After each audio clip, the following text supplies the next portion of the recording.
Welcome back to the channel and Forza Motorsport 7 Rivals. This one's a VIP event, which means obviously you need a VIP pass, and it's called Monte Car Roll.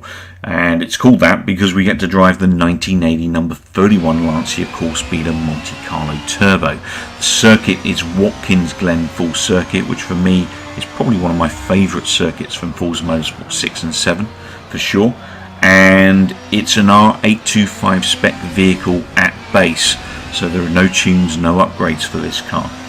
Now this vehicle is part of the GT Racing Reborn division, which again is probably one of my favourite divisions of vehicles within Forza Motorsport 7. Really nice vehicle this to drive out of the box without upgrades. It's pretty easy to drive, probably one of the easiest to drive in the game, to be honest, in my opinion. So I managed to get through that S-bend there quite nicely. Rival nearly caught up with me there. And I'm pushing it around this corner. Got quite a nice line there.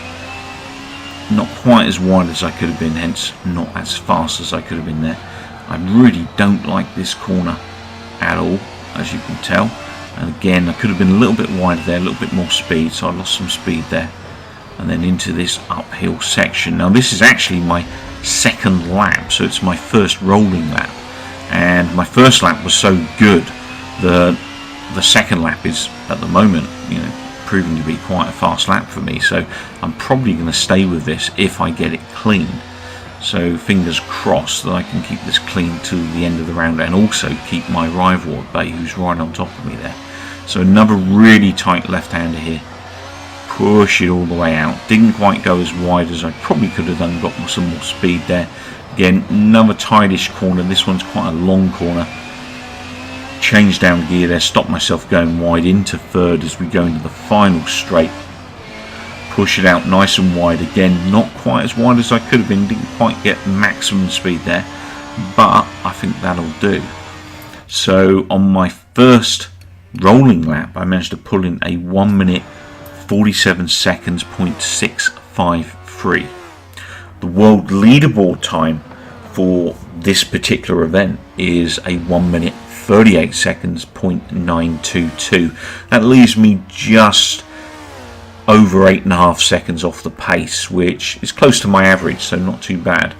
After looking at the leaderboard times, I'm actually quite chuffed because in Europe I was able to come in 398th in the world at the time of doing this video, out of 3,207 other drivers.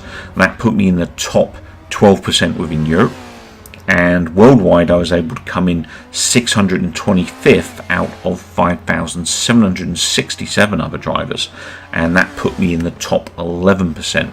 So I'm actually quite chuffed with that. I'm not entirely sure that if I pushed this any harder I'd have got a much better time.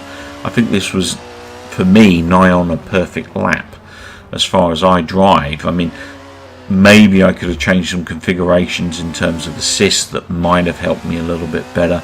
I'm not too sure. I actually think this was a really good run for me in this vehicle.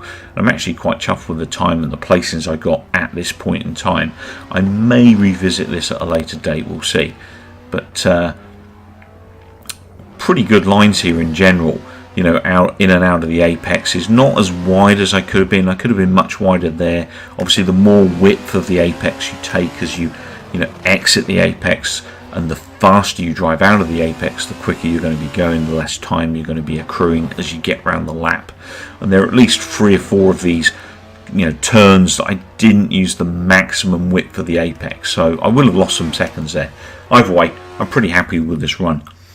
I hope you enjoyed this video. If you did, maybe drop a like and also subscribe to King Liz's Game Lounge if you're not already a subscriber. Everyone is welcome. Thanks again for watching. Take care, keep well, and most importantly, come back soon.